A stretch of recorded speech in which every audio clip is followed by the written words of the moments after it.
मेरी जवान ममानी घर में बिल्कुल अकेली रह गई। हम 5 बहन भाई थे, इसलिए मेरी वालदा ने मुझे ममानी के पास छोड़ दिया। यानी अब मैं अपने घर की बजाय ममानी के घर रहने लगा। मैं भी एक ऐसा लड़का था जो जवानी की दहलीज पर कदम रख रहा था। पहले महीने ममानी का मेरे साथ रवैया बहुत अच्छा था। फिर आहिस्ता आहिस्ता हमारे दरमियान बेचैनी बढ़ने लगी और अब हम एक दूसरे से मजाक करने लगे। फिर एक दिन रात तकरीबन 2 बजे, मुझे नहीं मालूम ममानी को क्या हुआ कि उन्होंने मुझे गहरी नींद से जगाया और फिर 2 घंटे तक इस दिन ममानी रो रही थी और बहुत बुरी हालत में थी। मैं अपने वालिदैन के साथ दूसरे गांव से मामू के इंतकाल पर उनके घर आया था। मेरे मामू और ममानी की अपनी कोई औलाद नहीं थी। इसके बावजूद मामू और ममानी ने अपनी पूरी ज़िंदगी एक दूसरे के लिए वक्फ कर दी थी। लेकिन जब मामू अचानक इंतकाल कर गए तो ममानी बहुत गमज़दा हो गई। मेरी वालदा मुसलसल उन्हें तसल्ली दे रही थी, लेकिन ममानी बार बार बेहोशी के करीब हो जाती थी। मेरी वालदा ने 3 दिन तक उनकी देखभाल की। मामू के पास काफ़ी ज़मीन थी जिससे इन्हें हर महीने अच्छी आमदनी होती थी, इसलिए मामू के इंतकाल के बाद माली तौर पर ममानी को कोई मसला नहीं था। लेकिन उन्हें बहुत ज़्यादा सहारे की ज़रूरत थी। ममानी की उम्र तकरीबन 32 साल थी और वह बाकी ज़िंदगी मामू के नाम पर ही गुजारना चाहती थी। मैं घर में सबसे छोटा था। मेरे चारों बहन भाई मुझसे बड़े थे और घर में मेरी ज़्यादा ज़रूरत नहीं थी। इस वक्त मेरी उम्र 18 साल थी। मेरी वालदा ने कहा कि हम ममानी को अकेला नहीं छोड़ सकते, इसलिए फ़रहान को इनके पास छोड़ देते हैं ताकि इन्हें बेटे की कमी महसूस ना हो और वो तन्हाई से बच सकें, वरना ममानी मामू अजमल को याद कर कर के बीमार हो जाएंगी। ममानी ने भी इस बात पर रजामंदी ज़ाहिर की और कहा, हाँ, फ़रहान को यहीं छोड़ दें।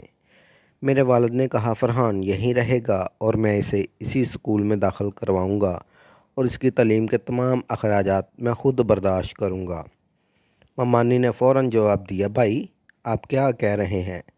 ये तो मेरे बेटे की तरह है और मैं अकेली हूँ। मैं इतने पैसे कहाँ खर्च करूँगी? आपको इसके खर्चे की फ़िक्र की कोई ज़रूरत नहीं। बहरहाल ममानी के साथ रहने लगा और वो मेरी बहुत अच्छी देखभाल करने लगी। लेकिन उसके बाद मेरे साथ जो वाक़यात होने लगे उन्होंने मुझे परेशान करके रख दिया। वैसे ममानी का घर काफ़ी बड़ा था, जिसमें 4-5 कमरे तो थे। लेकिन जब मैंने अलग कमरे में सोने की कोशिश की तो ममानी ने कहा, फ़रहान मुझे अकेले बहुत डर लगता है, तुम ऐसा करो मेरे कमरे में आकर सो जाओ। मैंने उनकी बात मान ली और उनके कमरे में सोने लगा। मैं उनके बिस्तर के करीब अपनी चारपाई लगा लेता। मुझे नींद बहुत अजीज़ थी क्योंकि सुबह स्कूल जाना होता था, वापस आकर पढ़ाई करनी होती थी और ममानी के लिए बाज़ार से चीज़ें भी लानी होती थी। छोटे मोटे कामों में उनकी मदद करना मेरी तो आदत ही बन गई थी। ममानी सारा दिन मुझसे बातें करती रहती, लेकिन एक रात जो मैंने देखा उसने तो मेरे होश उड़ा के रख दिए। मुझे नहीं मालूम हुआ क्यों, लेकिन मुझे नींद नहीं आ रही थी। शायद इसकी वजह ये थी कि उस दिन छुट्टी थी और मैं देर से उठा था। मैंने आंखें बंद की, आधा घंटा गुजर गया लेकिन नींद नहीं आई। अचानक ममानी बिस्तर पर से उठी। उन्होंने अपने गले से दुपट्टा उतारकर बिस्तर पर रखा और कमरे के वाशरूम में चली गई। हालांकि ममानी दिन भर कभी दुपट्टा नहीं उतारती थी और मैंने उन्हें कभी अपने सामने ऐसे करते नहीं देखा था। मैंने सोचा शायद उन्होंने समझा हो कि मैं सो रहा हूँ। कुछ देर बाद वो वाशरूम से बाहर आई। वो मुकम्मल भीगी हुई थी, जैसे उन्होंने नहाया हो। सर्दियों का मौसम था और मैं सिर्फ रज़ाई में था, लेकिन ममानी ने इस वक्त नहाया था। ये देखकर मैं परेशान हो गया। अगर इन्हें नहाना था तो दिन में धूप निकलते वक्त नहाती, इस वक्त नहीं। ममानी फ़ौरन बिस्तर पर लेट गई और रज़ाई ओढ़कर सो गई। मुझे ये सब बहुत अजीब लगा। इतनी सर्दी में भला कौन नहाता है रात को? सुबह जब मैं स्कूल के लिए उठा तो मैं ख़ुद को रोक ना सका और पूछा, ममानी आप रात को नहाने क्यों गई? ये सुनकर वो कुछ देर के लिए साकत सी रह गई और ख़ामोश हो गई उन्होंने कुछ नहीं कहा, बस घबरा रही थी। मैंने कहा ठीक है, लेकिन इतनी सर्दी में आपको नहाना नहीं चाहिए था, आप बीमार भी हो सकती थी। उन्होंने कहा कुछ नहीं होता, क्या तुम रात को जाग रहे थे? मैंने जवाब दिया हाँ, मैं देर से सोया था। फिर मैं नाश्ता करके स्कूल चला गया। छुट्टी के बाद जैसे ही मैं घर में दाखिल हुआ, मैंने देखा ममानी बिस्तर पर बैठकर सब्ज़ी काट रही थी। मैंने सलाम किया, लेकिन वो इतनी गहरी सोच में थी कि उन्होंने सलाम का जवाब ना दिया, वो ना ही मेरी तरफ देखा। मैं उनके पास बैठ गया और कहा ममानी। ये सुनकर वो चूक गई और बोली तुम आ गए, कब आए? मैंने कहा अभी आया हूँ। आप किसी सोच में गुम हैं। मैंने सोचा शायद वो मामू को याद कर रही हैं। मैंने कहा अगर आप मामू को ऐसे ही याद करती रहेंगी तो बीमार हो जाएंगी, अपना ख्याल रखें।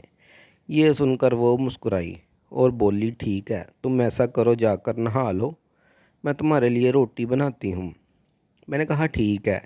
मुझे महसूस हुआ कि ममानी हमेशा किसी गहरी सोच में रहती हैं। पहले वो मुझसे बातें करती थी, लेकिन अब वो बिल्कुल खामोश रहने लगी थी। एक रात जब मैं सो रहा था, मुझे महसूस हुआ कि ममानी मुझे देख रही हैं। मेरी आंखें बंद थी, लेकिन मैंने हल्का सा आँख खोल कर देखा।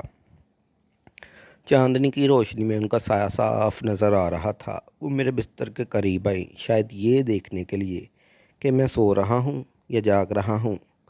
जब उन्हें यकीन हो गया कि मैं सो रहा हूँ तो वो वापस चली गई। कुछ देर बाद वो दोबारा वॉशरूम गई और उस बार भी काफ़ी देर बाद बाहर आई। वो बुरी तरह कांप रही थी, उनका जिस्म ठंड से जम रहा था। मुझे समझ नहीं आ रहा था कि वो ऐसा क्यों कर रही हैं। अगले दिन उन्हें बुखार हो गया। मैंने उनके माथे पर हाथ रखा तो वो बहुत गर्म थी। मैंने कहा ये सब रात को नहाने की वजह से हुआ है। उन्होंने आंखें बंद करते हुए कहा तुम्हें कैसे पता? मैंने कहा मैं जाग रहा था, मैं नहीं समझता कि आप रात को क्यों नहाती हैं। उन्होंने कहा मैं तुम्हें नहीं बता सकती, तुम अभी छोटे बच्चे हो। मैंने स्कूल से छुट्टी ली, डॉक्टर से दवा लेकर आया और उनकी खिदमत की। कुछ देर में उनका बुखार कम हो गया। कुछ दिन बाद जब मैं स्कूल से वापस आया तो मोमानी रो रही थी। मैंने पूछा क्या हुआ? उन्होंने कहा मैं बर्दाश्त नहीं कर सकती। फिर वो अपने कमरे में चली गई और अंदर जाकर दरवाज़ा बंद कर लिया। मैं परेशान हो गया और खिड़की से अंदर झांका। जो मैंने देखा उसे देखकर मैं हिलकर रह गया। उस वक़्त मैं फ़ौरन पीछे हट गया और अपनी आंखों पर हाथ रख लिया। मैं खुद से शर्मिंदा हो गया कि मैंने ऐसा क्यों देखा। 2 घंटे बाद जब वो बाहर आईं तो उनकी आंखें सुर्ख थी और लग रहा था कि वो बहुत रोई हैं। आहिस्ता आहिस्ता मैंने महसूस किया वो बदल रही हैं। उन्होंने मामू की तमाम तस्वीरें हटा दी और कहा कि वो आगे बढ़ना चाहती हैं। एक रात मैंने उन्हें चीखते हुए सुना। मैं उठकर गया तो वो वॉशरूम में नहीं थी, लेकिन अंदर से किसी बात करने की आवाज़ आ रही थी। ये सब मेरे लिए बहुत अजीब था। एक दिन मैंने देखा कि वो रात को चुपके से छत पर जा रही हैं। मैंने उनका पीछा किया और देखा कि ममानी एक नौजवान लड़के के साथ थी। वो दोनों एक दूसरे के बहुत करीब थे और बातें कर रहे थे। वो लड़का कह रहा था कि वो ममानी से शादी करना चाहता है। ममानी कह रही थी कि वो बेवा है और माशरा क्या कहेगा, लेकिन वो लड़का इसरार कर रहा था और कह रहा था कि वो उनसे मोहब्बत करता है। ममानी ने उसे अपनी बाहों में भर लिया। ममानी कहने लगी